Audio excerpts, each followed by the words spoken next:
नमस्कार दोस्तों, स्वागत है आपका हमारे चैनल पे। और आज है 5 मार्च। इंपॉर्टेंट न्यूज़ को यहाँ पर कवर करेंगे और यहाँ पर जानने का कोशिश करेंगे कि जो भी टॉपिक न्यूज़ में आता है उससे प्रश्न कैसे पूछे जाते हैं, कौन सा प्रश्न जो है ट्रेंडिंग में रहता है और इसका जवाब हम लोग ढूंढने की कोशिश करेंगे। ठीक है, क्योंकि एग्जाम के लिहाज से आपका न्यूज़पेपर काफ़ी महत्वपूर्ण हो जाता है, ये सभी जानते हैं आप लोग। ठीक है, चलिए आज का न्यूज़पेपर में जो है ना, सबसे पहला टॉपिक में यही था। आपको पता है ना, कुछ दिन पहले का ये वीडियो है, आपने देखा होगा सोशल मीडिया पे काफ़ी वायरल हो रहा था ये वाला। ये डोनाल्ड ट्रंप है, अमेरिका के राष्ट्रपति है। ये है व्लादिमीर जेलेंस्की हैं, ये यूक्रेन के राष्ट्रपति हैं। और दोनों में काफ़ी तीखी बहस हुआ ना। ये चाह रहे हैं अब कि जो युद्ध है रसिया यूक्रेन वो शांत हो जाए, विराम रख जाए उस पर। ठीक है, क्योंकि इससे बहुत नुकसान हो रहा है। इन्होंने कहा कि हम आपको जो है ना 350 बिलियन डॉलर अमेरिकी डॉलर दिए हैं, सहायता की है आपको। ठीक है, और आप हमें शुक्रिया कहने के बजाय, ठीक है, आप हमें धन्यवाद कहने के बजाय आप कुछ कह नहीं रहे हैं। ठीक है, ये हो गया। इन्होंने बोला। और फिर इन्होंने अभी हाल के मीडिया में आज आज के न्यूज में इन्होंने कहा कि अगर हम 350 बिलियन डॉलर अपने सैनिक पे खर्च करते ना, पुनर्विकास के लिए करते ना, तो वो बेहतर होता। हमने रसिया को कुछ नहीं दिया। इस तरह की बातें सुनने को मिला। एग्जाम में जो इंपॉर्टेंट है वो देख लीजिए। ओवल ऑफिस क्या है? चर्चा में रहा एक शब्द है ओवल ऑफिस। ये किससे जुड़ा हुआ है? तो अमेरिका का जो ऑफिस है, जो अमेरिकी सरकार का जो ऑफिस है, ठीक है, उसको ओवल ऑफिस के नाम से जाना जा रहा है, याद रखिएगा। फिर यहाँ पर बात करेंगे, एक और मैंने पॉइंट यहाँ पे देखा था कि हाँ, अमेरिका जो है ना, यूक्रेन को जो सहायता दे रहा था युद्ध लड़ने के लिए, उस पे तत्काल प्रभाव से अस्थाई मतलब रोक लगा दिया है। ठीक है, तो ये इंपॉर्टेंट है, इस चीज को याद रखिएगा। अब देखिए मेंस में कैसे क्वेश्चन पूछते हैं। अब आपको लगेगा, तो मैंने यहाँ पे क्वेश्चन बनाया है मेंस का और यहाँ पे फॉर्मेट भी दे दिया आपको। क्यों दे दिया है? क्योंकि यहाँ पे व्यापार युद्ध है ना, व्यापार युद्ध जो है अभी चल रहा है। अमेरिका और चाइना के बीच में व्यापार युद्ध स्टार्ट हो गया है। अमेरिका क्या कर रहा है, जिन जिन देशों से ज्यादा इंपोर्ट करता है, जैसे कि अमेरिका से माफ कीजिएगा, चाइना से कर रहा है, मैक्सिको से कर रहा है, कनाडा से कर रहा है, उन पे टैरिफ लगा दे रहा है। कल भी हम लोग बात की थी, टैरिफ लगाने से क्या फायदा होगा अमेरिका को? तो अमेरिका को जो है अपना रेवेन्यू जनरेट कर लेगा। ओके, और उस देशों को कंट्रोल करेगा या उस देशों को मैसेज देगा जहां पे अमेरिका में ट्रेड करके मुनाफा कमा रहे हैं और उसको कंट्रोल करने का कोशिश कर रहे हैं। अब चाइना क्या कर रहा है, पहले तो मार्केट से प्रॉफिट कमाया, अब उसको कंट्रोल करने की कोशिश कर रहा है मार्केट को। तो इस पे जो है ना, ध्यान में रखते हुए ट्रेड वार स्टार्ट हो चुका है। ओके, चलिए मेंस में क्वेश्चन कैसे पूछा गया है आपको बता दें। यहाँ पे ट्रेड वार क्या है और इसका भारत पे क्या प्रभाव पड़ेगा, ये क्वेश्चन है। और इसका आंसर भी मैंने यहाँ पे आपके लिए यहाँ पर दे दिया है, ताकि आप लोग प्रैक्टिस कर सके। लिखे यहाँ पे, ये जो हम आपको दे रहे हैं ना, इसको लिख लीजिएगा कम से कम 2 बार, एटलीस्ट 3 बार इसको प्रैक्टिस कर लीजिएगा। वो लोग जो नए हैं, जो मेंस लिखने का तैयारी कर रहे हैं। ओके, जैसे कि ट्रेड वार से आप क्या समझते हैं और भारत पे इसका इम्पैक्ट क्या पड़ेगा, ये मेंस में क्वेश्चन पूछता है शॉर्ट नंबर में, मतलब शॉर्ट क्वेश्चन में। लघु जो प्रश्न होते हैं 8 या 7 नंबर में। ट्रेड वार तब होता है जब दो या अधिक देश, ऐसा नहीं, दो देश भी हो सकते हैं, जैसे अमेरिका चाइना एग्जांपल में हम लोग ले रहे हैं, या कनाडा, जापान, माफ कीजिएगा, कनाडा, मैक्सिको और आपका चाइना, तीनों मिलके, और उधर अमेरिका एक साइड में है। तो ऐसे करके भी जो यहाँ पे व्यापार युद्ध होता है। ट्रेड वार मतलब तब होता है जब दो या अधिक देश एक दूसरे पर व्यापार पर, एक दूसरे के व्यापार पर क्या लगाते हैं, टैरिफ लगाते हैं, शुल्क बढ़ाते हैं, है ना, और प्रतिबंध लगाते हैं। उसी और जिससे आयात निर्यात क्या हो जाता है, महंगा हो जाता है। मान लीजिए चाइना से जो प्रोडक्ट आ रहा था अमेरिका में, पहले 100 रुपए में बिक रहा था मार्केट में, अब जो टैरिफ लगा दिया गया 10%, तो अब जो है 110 रुपए में बिकेगा। तो इससे क्या हो गया, प्रोडक्ट महंगा हो गया ना। तो इससे क्या हो गया, आयात निर्यात महंगे हो जाते हैं। ये हो गया ट्रेड वार। भारत पे इसका क्या इम्पैक्ट पड़ेगा? अब हम लोग भारत पे प्रभाव देखेंगे। देखिए कोई भी क्वेश्चन पढ़ रहे हैं ना, तो उसका भारत पे प्रभाव देखिएगा। जो भी अंतर्राष्ट्रीय घटना देखने को मिल रहा है, जैसे भी रशिया यूक्रेन युद्ध भी चल रहा है, तो उसका भारत पे क्या प्रभाव पड़ेगा, इस लिहाज से आप पढ़ेंगे। ठीक है, जैसे भारत के निर्यात पे प्रभाव पड़ेगा, निर्यात को कैसे इफेक्ट करेगा? भारत के निर्यात पर असर पड़ सकता है, कैसे? खासकर अमेरिका और चीन के बीच से विवाद से। देखिए अमेरिका और चीन के विवाद है ना, तो उससे सप्लाई चेन प्रभावित होता है, तो भारत का निर्यात भी यहाँ पे क्या होगा, प्रभावित होगा। महंगे आयात हो जाएंगे, और जो हम लोग इंपोर्ट कर रहे हैं जो ना, जो क्रूड ऑयल को, वो महंगे हो जाएंगे। कच्चे माल और तकनीक के आयात पर भी असर पड़ सकता है। ठीक है, ये हो गया। मुद्रास्फीति, जिसको इन्फ्लेशन बोलते हैं, वस्तुओं की कीमतें बढ़ सकती है, इन्फ्लेशन भी यहाँ पर देखने को मिलेगा। रोजगार पे असर पड़ेगा, इंडस्ट्री में नौकरियां पर असर पड़ सकता है। ठीक है, निवेश में गिरावट आ सकता है, निवेश में क्या आ सकता है, गिरावट आ सकता है। अभी आपने देखा होगा जो निफ्टी 50 है, जो मतलब ये national stock exchange, Bombay stock exchange, ये सब का जो है ना गिर रहा है। तो निवेश में गिरावट जो है ना, अब विदेशी निवेश घट रहा है। ओके, फिर यहाँ पे स्वदेशी उद्योग को भी यहाँ पे प्रभावित कर सकता है। मेक इन इंडिया हो गया, जैसे पहल को बढ़ावा मिल सकता है, ये पॉजिटिव हो गया। ठीक है, पॉजिटिव इंपैक्ट हो गया कि स्वदेशी उद्योग को यहाँ पर बढ़ावा मिल सकता है। क्लियर?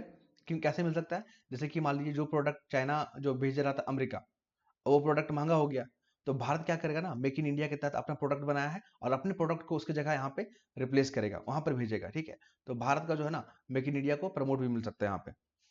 तो ऐसे करके आपको पढ़ना है ना, और ये पीडीएफ को जो है अपने टेलीग्राम में शेयर कर देंगे, तो आप लोग यहाँ पे ले सकते हैं उसको। अब आ जाइए यहाँ पर देखिए अभी क्या हो रहा है। जो स्मार्टफोन है जो बच्चे यूज करते हैं ना, उसका क्या इम्पैक्ट पड़ रहा है बच्चों पे। ठीक है, तो यहाँ पे स्मार्टफोन का में जो है युवा लोग हैं, जो बच्चे लोग हैं, गेम खेलते हैं, और गेम खेलना तो बहुत खराब चीज है। बच्चों में मानसिक रूप से बहुत प्रभावित कर रहा है उसको। कैसे कर रहा है? एक तो पढ़ाई लिखाई उनका बाधित हो रहा है, सबसे पहले इम्पैक्ट में क्या लिखेंगे, पढ़ाई लिखाई बाधित हो रहा है। ठीक है, दूसरा क्या होता है, ये लोग कभी कभी ना परिजनों पे भी हमला कर देते हैं, अपने माता पिता पे हमला कर देते हैं। ठीक है, ये भी बहुत बड़ा नुकसान है। थर्ड में अगर बात करें यहाँ पे, तो यहाँ पे हमको देखने को मिलेगा मोबाइल में गुम रहने की लत से बच्चों के बीच आत्महत्या जैसे भी यहाँ पे कृत्य देखा गया है। बच्चे लोग सुसाइड कर लेते हैं, है ना, उनका मानसिक स्थिति काम करना बंद कर देता है, डिप्रेशन में लोग चले जाते हैं। इसलिए मोबाइल का यूज करना है, जो स्क्रीन टाइम है हमारा उसको घटाना है। ठीक है, चलिए इसके बाद आते हैं हम लोग यहाँ पे एडिटोरियल पेज भी इंपॉर्टेंट है। युवाओं को दक्ष बनाने की चुनौती है। अभी बात हो रहा है एआई को लेकर, मेंस में कैसे प्रश्न पूछे जाते हैं वो भी मैंने आपको पीडीएफ में दिया है, अभी हम डिस्कस करेंगे। पहले हम आर्टिकल डिस्कस कर लेते हैं क्या क्या इसमें लिखा हुआ। जैसे कि हम लोग देखेंगे एआई को लेकर, अभी समिट हुआ था फ्रांस में, एआई एक्शन शिखर सम्मेलन 2025। यहाँ पे अध्यक्षता जो है ना प्रधानमंत्री मोदी जी ने किया था। इन्होंने कहा कि एआई की वजह से नौकरियां खत्म नहीं होती। ठीक है, एआई की वजह से नौकरियां खत्म होगी, लेकिन इतिहास गवाह है कि प्रौद्योगिकी के कारण नौकरियां खत्म नहीं होती है, बल्कि उसकी प्रकृति चेंज हो जाती है और नई तरह की नौकरियां जनरेट होगा। इनका कहने का मतलब है जैसे एआई आ गया, हम लोग एग्रीकल्चर सेक्टर में बात कर लेते हैं, तो एआई ऐप बनाने के लिए हमको चाहिए ना आदमी चाहिए, हमको मतलब सॉफ्टवेयर इंजीनियर चाहिए। एआई उपकरण चलाने के लिए हमको यहाँ पे कार्यकर्ता लोग चाहिए, एआई नॉलेज वाला हमको चाहिए। ठीक है, और तो जो काम की जो प्रकृति है ना वो चेंज हो गया, जो परंपरागत जो जॉब है ना वो खत्म हो गए, लेकिन नया जो रोजगार तो आया ना, नया जॉब तो क्रिएट हुआ ना, तो उसके लिए हमको भी चाहिए ना मैन पावर। तो यही चीज प्रधानमंत्री जी ने कहा, आप कोटेशन यूज कीजिएगा कि एआई के आने से या प्रौद्योगिकी के आने से जॉब खत्म होगी, ये सच है, लेकिन इतिहास गवाह है कि एआई से जो है ना नए नौकरियां सृजन होगा। ठीक, चलिए अब हम लोग देखेंगे कि भारत में एआई को लेकर क्या संभावना है। तो इसके लिए कुछ जो हमें ठोस कुछ बोलना पड़ेगा। देखिए, तो ओपन एआई जो कि चैट जीपीटी वाले है ना, जिनका चैट जीपीटी है, उसके सीईओ ने कहा कि भारत दूसरा मार्केट है एआई को लेकर।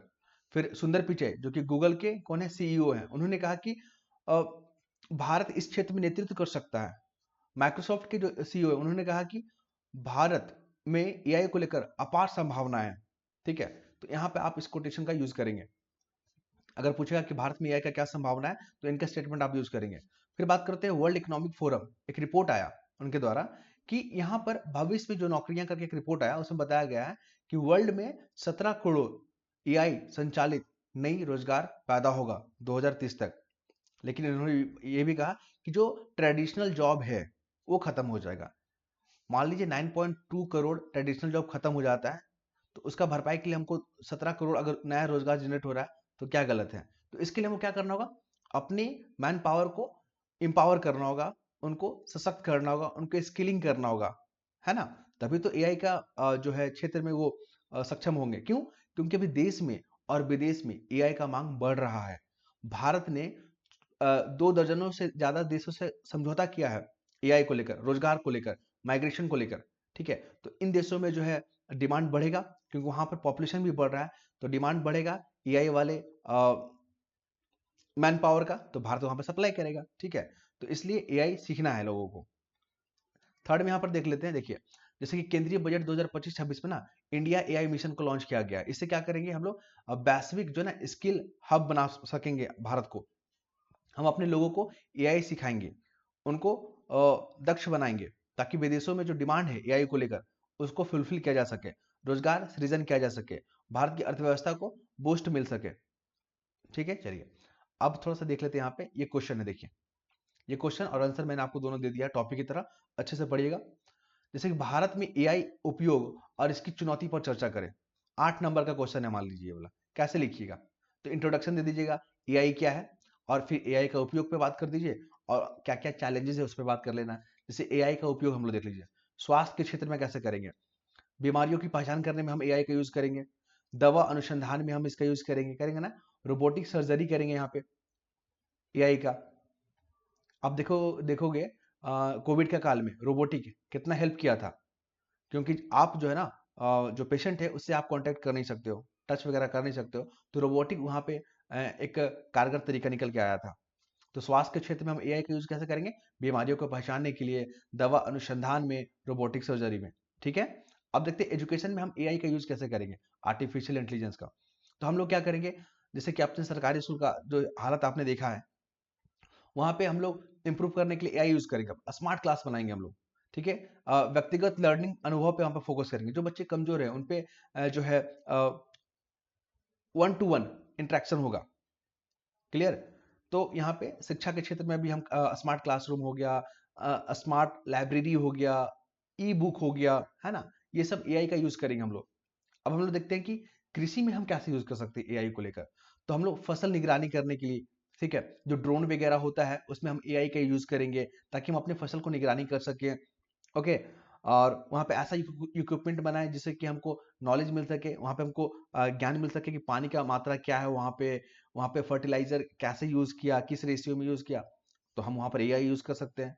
मौसम पूर्वानुमान को लेकर हम क्लाइमेट को हम लोग पकड़ पाएंगे कि हाँ अभी का जो मौसम है कौन से फसल के लिए उपयुक्त है, तो मौसम पूर्वानुमान लगाएंगे।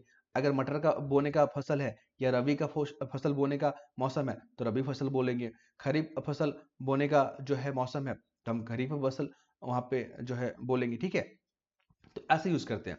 फिर स्मार्ट खेती, ठीक है, फिर यहाँ पे बात करेंगे शासन और सुरक्षा में कैसे, शासन में कैसे होगा, जो हमारा गवर्नेंस है उसमें एआई का यूज कैसे करेंगे। तो digital India, smart city, cyber सुरक्षा, आप देख रहे हो ना साइबर सुरक्षा कितना बड़ा सब्जेक्ट बना हुआ है, साइबर फ्रॉड बढ़ रहे हैं, तो ऐसे में हमको साइबर को सुरक्षा देने के लिए हम एआई का यूज करेंगे। स्मार्ट सिटी बनाएंगे जहाँ पे पर्यावरण के इंपॉर्टेंस दिया जाएगा, पब्लिक ट्रांसपोर्टेशन को बूस्ट किया जाएगा, हमारा जो कार्बन का उत्सर्जन है हमारे इकोनॉमी में उसको कम किया जाएगा, कार्बन कैप्चर टेक्नोलॉजी पे काम किया जाएगा। तो ये सब एआई के माध्यम से होगा। अब देखते हैं वाणिज्य और उद्योग में कैसे हमको हेल्प मिलेगा एआई से। देखिए ऑटोमेशन, ग्राहक सेवा, डेटा विश्लेषण, हम लोग जो है ना बहुत, अभी आप देख रहे हो ना डिजिटल का दौर है, और यहाँ पे डेटा का विश्लेषण करना, हम लोग एआई का यूज करेंगे डेटा को विश्लेषण करके। डेटा को विश्लेषण करके हम एनालिसिस करके हम निर्णय पे पहुंचेंगे, अनुमान पे पहुंचेंगे, हम अपने नीतियों को कैसे कारगर करें डेटा विश्लेषण करके, वो हम कर सकते हैं। ठीक है, अब देखते हैं चैलेंजेस, चुनौती क्या है। रोजगार संकट, ऑटोमेशन से नौकरियां चली जाएगी। देखिए जो काम 10 आदमी पहले करते थे ना, अब वहां पे ऑटोमेशन आ गया है, तो वहां पे अब 10 की जगह 5 लोग आ गए, तो रोजगार संकट हो गया ना। नैतिकता और गोपनीयता, देखिए डेटा सुरक्षा जो है ना हमारी गोपनीयता के लिए जो है यहाँ पे खतरा हो गया। डेटा प्राइवेसी, सपोज कीजिए जैसे कि आधार कार्ड हम लोग बनवाते हैं, तो आधार जो है के पास हमारा डेटा जा रहा है, सारे बायोमेट्रिक और ये हो गया सब जा रहा है। मान लीजिए किसी हैकर ने जो है वेबसाइट को हैक कर लिया, तो हमारा जो है डेटा को निकाल लिया ना, तो हमारा प्राइवेसी यहाँ पे क्या हो गया, ब्रीच हुआ। तो ये भी बहुत बड़ा संकट है। थर्ड हम लोग देखते हैं तकनीकी अवसंरचना की कमी। भारत आपको पता ना अभी गरीब भी है, भारत में भी डेवलप कंट्री अभी नहीं बना है, डेवलपिंग कंट्री है, बेरोजगारी है भारत में, अनस्किल लेबर बहुत ज्यादा है भारत में, है ना। तो ये क्या हो गया, तकनीकी अवसंरचना कौशल की कमी हो गया यहाँ पे, मतलब उच्च स्तरीय जो तकनीक है कौशल की कमी होगी यहाँ पे। कहने का मतलब आप देखोगे सरकारी जो यहाँ पे स्कूल होते हैं वहाँ के बच्चों को देख लो, प्राइवेट स्कूल के जो बच्चे होते हैं जो सीबीएसई से पढ़ के निकलते हैं और जो स्टेट बोर्ड से निकलते हैं, कितना फर्क होता है दोनों में। तो ये बहुत बड़ा यहाँ पे चैलेंजेस है। फिर बात करते हैं न्यायिक और कानूनी पहल पे। जैसे कि एआई से जुड़े कानून अस्पष्ट है, अभी एआई को लेकर जो नियम बनने चाहिए, जो कानून बनने चाहिए वो अभी अस्पष्ट है, क्लियरिटी नहीं आया उसमें। तो इस पे हमें काम करना होगा। उच्च लागत, देखिए अभी एआई के विकास में जो है ना हमें काफी इन्वेस्टमेंट करना होगा, काफी जो है यहाँ पे फंड हमें लगाने होंगे, तो ये एक काफी जो है महंगा उच्च लागत है, ये भी एक चैलेंजेस है, फंड की कमी हो गया हमारा। ठीक है, तो ऐसे पढ़ना है चीजों को। अब आते हैं नेक्स्ट टॉपिक पे। ये है प्रधानमंत्री मोदी जी का जो है अभी यहाँ पे वैश्विक अवसरों का लाभ उठाने का आह्वान किया। अभी जो वैश्विक जो अवसर है, जो अपॉर्चुनिटी है, उसका भारत कैसे लाभ उठाएगा। भारत जो है ना मैन्युफैक्चरिंग हब बने, इसके लिए भारत को क्या करने की जरूरत है। भारत अपने निर्यात की जो नीति है, पॉलिसी है, उस पर काम करने की जरूरत है। आइए एक एक करके देखते हैं, फिर हम यहाँ पे क्वेश्चन भी दिखाएंगे आपको। देखिए ये क्वेश्चन मैंने आपके लिए रखा है, अब ऐसे ही चीजों को हम लोग लेकर आएंगे। देखिए सबसे पहले यहाँ पे जब मैंने पूरा आर्टिकल पढ़ा तो यहाँ पे सरकार जो है ना विनिर्माण जो मैन्युफैक्चरिंग सेक्टर है और निर्यात को बढ़ावा देने के लिए सरकार क्या कर रही है, ठीक है, और कौन कौन से प्रयास किए गए हैं। जैसे कि यहाँ पर अगर हम लोग बात करें, अभी पहली बार जो उद्यम शुरू करने वाली 5 लाख महिलाएं हैं, जिसमें अनुसूचित जाति, अनुसूचित जनजाति को 2 करोड़ रुपए तक का कर्ज यहाँ पे मिलेगा। ठीक, ये हो गया। दूसरा देखते हैं यहाँ पे कि प्रधानमंत्री ने देश भर में 6 करोड़ से अधिक सूक्ष्म लघु और मंझोली जो औद्योगिक इकाई है एमएसएमई 6 करोड़ से, वहां पे ऋण वितरण को लेकर तरीके विकसित करने की बात की जा रही है कि आप एमएसएमई में जो सेक्टर है वहां पे ऋण को डिस्ट्रीब्यूट करो, उसके लिए मैकेनिज्म ढूंढो ताकि जो लोग एमएसएमई से जुड़े हैं उनको लोन लेने में दिक्कत ना हो। आपको बता दें एमएसएमई में ना 11 करोड़ लोग एम्प्लॉय हैं, रोजगार मिला हुआ है, रोजगार से जुड़े हुए हैं। फिर हम लोग बात करेंगे यहाँ पे एमएसएमई के सामने क्या चुनौती है। उनको कर्ज नहीं मिलता है, बहुत बड़ा चैलेंजेस है। उनको मार्गदर्शन नहीं मिलता है कि किस दिशा में हम काम करें, तो ये भी बहुत बड़ा चैलेंजेस है, यहाँ पर लिखा हुआ है चीज। फिर देख लीजिए यहाँ पे सरकार विनिर्माण और निर्यात को बढ़ावा देने के लिए 2 मिशन शुरू किया है। एक तो पहले हमें प्रौद्योगिकी और गुणवत्तापूर्ण जो उत्पाद है, जो प्रोडक्ट है ना, उसको बनाइए और मार्केट में पता कीजिए कि किस प्रोडक्ट का डिमांड अधिक है, हम उसी प्रोडक्ट को बनाएंगे। तो इस पे काम करने की जरूरत है। ठीक, चलिए अब आते हैं हम लोग यहाँ पे क्वेश्चन देख लेते हैं कि भारत जो है ना निर्यात क्षेत्र की वर्तमान स्थिति का विश्लेषण करें और इसकी प्रमुख चुनौती क्या है। 2 क्वेश्चन है यहाँ पे, एक तो निर्यात को लेकर भारत का वर्तमान स्थिति क्या है और भारत को इस दिशा में क्या चुनौती मिल रहा है, उसका चर्चा करना आपको। तो देख लीजिए वर्तमान स्थिति में ऐसा लिखना आपको निर्यात को लेकर। अगर ग्लोबल पे हम लोग बात करें ना तो आई थिंक 2% से कम निर्यात हम लोग करते हैं। ग्लोबल में अगर मान लीजिए 100% का निर्यात हो रहा है ना, तो हमारा योगदान 2% से कम ही है आई थिंक। तो वर्तमान स्थिति देख लेते हैं। भारत का कुल निर्यात लगभग 770 अरब डॉलर है। कुल निर्यात कितना है, एक्सपोर्ट 770 अरब डॉलर। और ये डेटा कब का है, 2023-24 का, 2022-23 का। हम लोग निर्यात करने वाले वस्तु किस चीज के ज्यादा जो हम लोग एक्सपोर्ट करते हैं, तो कृषि उत्पाद को लेकर करते हैं, पेट्रोलियम करते हैं, मशीनरी करते हैं, फार्मा, रत्न और आभूषण जैसे प्रोडक्ट को हम लोग क्या करते हैं यहाँ पे एक्सपोर्ट करते हैं। 2 फैक्ट हो गया। थर्ड देख लीजिए सेवा निर्यात, जो सर्विस सेक्टर है, आईटी बीपीओ तेजी से बढ़ रहा है ना, क्योंकि आप देखोगे सॉफ्टवेयर डेवलप करने वाले जो इंजीनियर जितना डिमांड है आपका वैश्विक लेवल पे, तो भारत उस चीज को फुलफिल कर रहा है। अमेरिका, यूरोप, यूएई, चीन भारत के प्रमुख व्यापारिक साझेदार है। सबसे ज्यादा हम लोग व्यापार किससे करते हैं, चाइना के साथ करते हैं। उसके बाद आता है अमेरिका, ये डाटा याद रखिएगा। तो हमारा अमेरिका, यूरोप, यूएई, चीन क्या है, हमारा व्यापारिक साझेदार है। तो ये सब चीज दिखाना है आपको वर्तमान स्थिति में। अब हम लोग बात करते हैं चैलेंजेस को लेकर। क्या चैलेंजेस है, समय कितना 18 मिनट हो गया। अब देखिए चीजों को अगर हम एक्सप्लेन कर रहे हैं, डिटेलिंग कर रहे हैं, तो आधे घंटे का वीडियो जाएगा। आप लोग इतना समय देना होगा आपको। ये आप ही लोग के लिए कि यहाँ पे चीजों को सिंपल तरीके से रख रहे हैं ताकि पेपर से बोर नहीं होना है। प्रमुख चुनौती की अगर हम लोग बात करें ना, तो वैश्विक मंदी है। अब अभी आप देख रहे हो ना, ग्लोबल मंदी देखने को मिल रहा है। तो जब मंदी आता है ना, तो यहाँ पर डिमांड कम हो जाता है। डिमांड कम हो जाता है ना, तो इंडस्ट्री क्या प्रोडक्ट करेगी, मतलब क्या मैन्युफैक्चरिंग करेगी। तो जो लोग इंडस्ट्री में लगे हुए हैं उसका फिर रोजगार संकट हो जाता है। तो वैश्विक मंदी एक बहुत बड़ा चैलेंजेस है, क्योंकि मांग में कमी कर देता है। ट्रेड वार, अभी आप देख रहे हैं ना। संरक्षणवाद, अमेरिका क्या बोल रहा है, फर्स्ट अमेरिका पॉलिसी, ये सब संरक्षणवाद की एग्जाम्पल है। अमेरिका जो कर रहा है संरक्षणवाद का एग्जाम्पल हो गया। ट्रेड वार क्या हो गया, जो चाइना और अमेरिका के बीच में जो टैरिफ का बढ़ाने का जो दौर चल रहा है, ये सब ट्रेड वार का एग्जाम्पल है। तो ये सब चैलेंजेस है, निर्यात पर प्रतिबंध बढ़ रहे हैं। फिर यहाँ पे लॉजिस्टिक लागत, भारत का जो है ना यहाँ पे लॉजिस्टिक लागत, शिपिंग और ट्रांसपोर्ट यहाँ पे महंगा हो जा रहा है। ठीक, रुपये में अस्थिरता, अभी आप देख रहे होगे ना, हमारा रुपया जो है डॉलर के मुकाबले कमजोर हो रहा है। तो मुद्रा मूल्य घटने से व्यापार प्रभावित होता है। कैसे? जब हमारा मुद्रा, जो हमारा मनी है, वो जब कमजोर होगा ना, तो जो हम इंपोर्ट कर रहे हैं ना, वो हमारे लिए महंगा हो जाएगा। जो पहले चीज हमको 10 रुपए देना पड़ रहा था, अब उसी चीज के लिए हमको 15 रुपए देना पड़ रहा है। तो एक्सपोर्ट महंगा हो गया ना। जब एक्सपोर्ट, माफ कीजिएगा, इंपोर्ट महंगा हो गया। जब इंपोर्ट हुआ, जो वस्तु मंगा रहे हैं हम लोग अपने देश में, तो फिर वहां पे महंगा बेचना पड़ेगा, तो इन्फ्लेशन बढ़ गया यहाँ पे। तो ऐसे चीज को रिलेट करना होगा। फिर देखेंगे यहाँ पे तकनीकी और नवाचार की कमी। और तकनीकी नवाचार की कमी से क्या होगा, हम लोग प्रतिस्पर्धा में हमें जो यहाँ पे पिछड़ जाते हैं। तो ये चैलेंजेस है। नेक्स्ट मूव करें यहाँ पे। देखिए, व्यापार युद्ध की आशंका के बीच सूचकांक में 96 अंक की गिरावट। तो ट्रेड वार से हमारा जो सूचकांक है, जो इंडेक्स है, वो गिर रहा है। तो इसी को लेकर जो है ना, यहाँ पे अगर हम लोग बात करें, तो जो भी वैश्विक घटना हो रहा है ग्लोबलाइजेशन के दौर में, तो उसका इम्पैक्ट भारत में भी पड़ता है, भारत की इकोनॉमी में भी पड़ता है। तो उसी को लेकर मैंने यहाँ पे क्वेश्चन बनाया है। देखिए, ट्रेड वार जो हो रहा है, कि भारत के एफडीआई, फॉरेन डायरेक्ट इन्वेस्टमेंट, और फॉरेन पोर्टफोलियो इन्वेस्टमेंट पर क्या प्रभाव पड़ता है। ये क्वेश्चन जो है ना, सारी यूपीएससी में पूछे गए हैं। मैंने खुद से क्वेश्चन नहीं बनाया, मैंने प्रीवियस ईयर क्वेश्चन को आपके सामने रखा है और उसका आंसर देने का प्रयास कर रहा हूँ यहाँ पे। जैसे ट्रेड वार हो रहा है, तो आप यहाँ पे सबसे पहले ट्रेड वार का डेफिनेशन लिख दीजिए, जो कि हम लोग शुरुआत में हम लोग डिस्कस किए हैं। फिर उसके बाद ट्रेड वार के कारण भारत के एफडीआई में क्या प्रभाव पड़ रहा है। अभी आप देख रहे हो ना, ये जो सूचकांक जो है हमारा, ये जो गिर रहा है, तो वो ट्रेड वार के कारण तो ही गिर रहा है।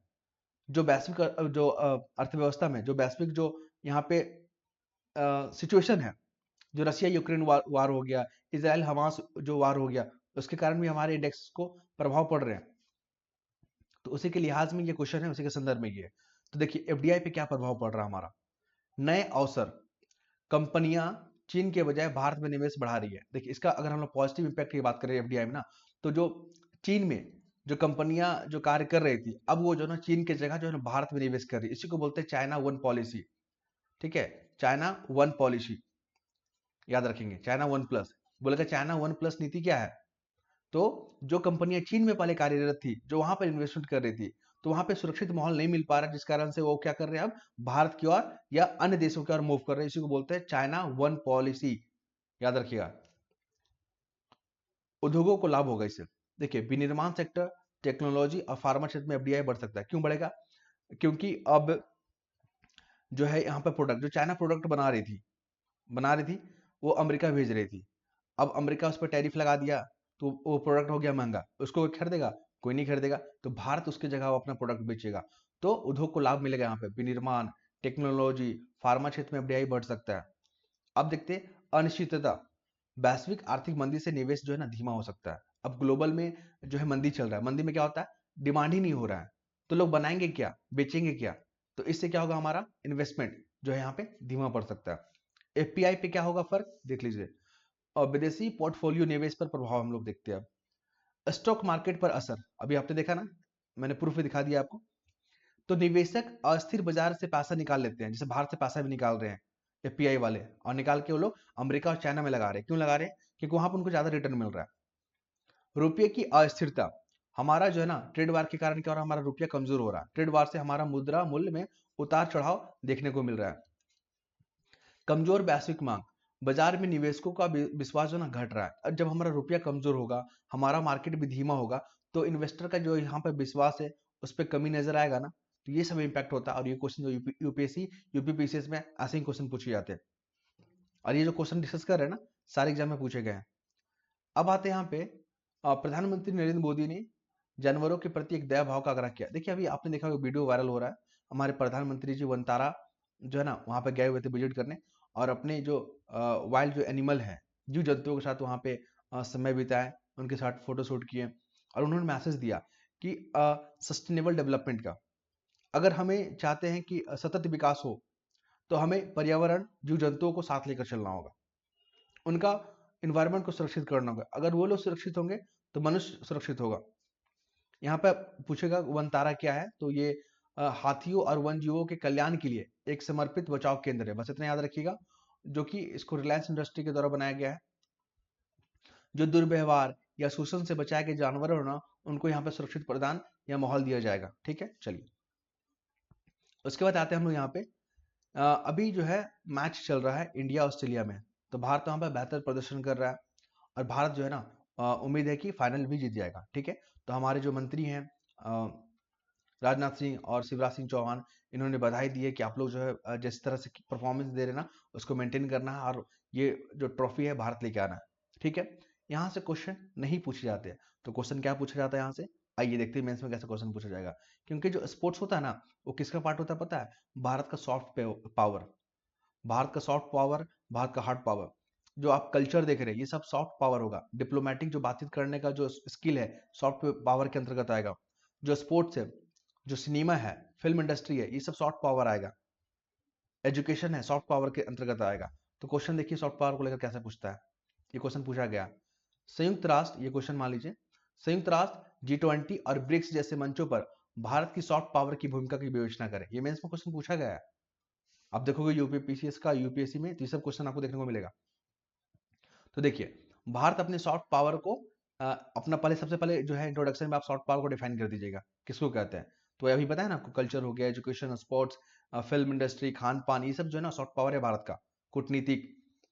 अब आते हैं संयुक्त राष्ट्र में अपने सॉफ्ट पावर का भारत कैसे यूज करेगा। शांति और कूटनीति के लिए, शांति मिशन और वैश्विक सहमति बनाने में योगदान देता है। जो भारत का सॉफ्ट पावर है, भारत क्या चाहता है कि कूटनीतिक तरीके से प्रॉब्लम को सॉल्व कीजिए, युद्ध से नहीं।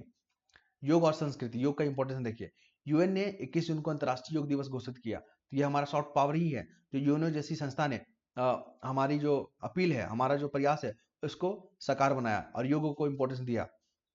बात करेंगे विकास और मानवाधिकार को लेकर, तो सस्टेनेबल डेवलपमेंट गोल में सक्रिय भागीदारी। ठीक है, चलिए G20 में कैसे हमारा सॉफ्ट पावर काम करेगा। वैश्विक नेतृत्व के लिए 2023 में जो भारत में G20 अध्यक्षता हुआ, वो सुदृढ़ कुटुंबकम पर जोर दिया गया। तो ये हमारा क्या है, सॉफ्ट पावर का एग्जांपल है। और हम लोग G20 में इसको यूज किए। वसुधैव कुटुंबकम, जो हमारा क्या बोलते हैं इसको, सिद्धांत है, हमारा जो दर्शन है वसुधैव कुटुंबकम का, जो पूरे विश्व को एक परिवार मानता है, उस पर हम लोग बातचीत की है। पूरा विश्व इस चीज को समझता है। डिजिटल डिप्लोमेसी, आप देख रहे हो ना, यूपीआई और डिजिटल पब्लिक इंफ्रास्ट्रक्चर, ये सब क्या है, हमारा सॉफ्ट पावर ही है। जो हम लोग यूपीआई को अन्य देशों के साथ हम लोग जोड़ रहे हैं, नेपाल के साथ, यूएई के साथ, सऊदी अरब के साथ, जो कि डिजिटल ट्रांजेक्शन हो सके हमारा। फिर हम बात करेंगे ब्रिक्स को लेकर। ब्रिक्स में हम हमारा जो है ना, जैसे कि दक्षिण सहयोग, विकासशील देशों का आवाज मजबूत करना ब्रिक्स में भी। ठीक है, सांस्कृतिकरण, भारतीय शिक्षा, आयुर्वेद, व्यापार का प्रचार, ये सब हमारा जो है सॉफ्ट पावर के अंतर्गत आता है। तो ये था पूरा वीडियो हमने डिस्कस किया आज के न्यूज़पेपर में। आपको कैसा लगा, अपना जो है फीडबैक जरूर दीजिएगा। और ये पीडीएफ अगर चाहते हैं तो टेलीग्राम का लिंक जो है कमेंट बॉक्स में मिल जाएगा। धन्यवाद।